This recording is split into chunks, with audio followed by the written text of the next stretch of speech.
По петото коло во детските лиги, кочанските екипи конечно го докажаа квалитетот и се искачија на врвот. Кочани во генерацијата 1999-2000, Осогово во генерација 2001-2002, потиснувајќи ја Брегалница Делчево на втората позиција во двете лиги. Во генерацијата 1999-2000, Кочани го понижи Осогово со 9:0. Слога 1934 загуби од Напредок со 1:3, Зарновка беше поразена од Рудар со 1:7, додека Брегалница Делчево ја совлада Каменица Саса со 3:1.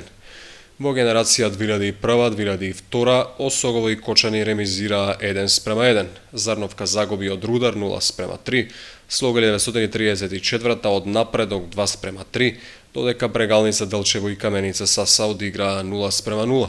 В среда со почеток во 18 часот, пак во спортската сала во Кочани, е кошаркарскиот надпревар од првото коло во М18 лигата помеѓу Баскет Дино и Мазата Скопје.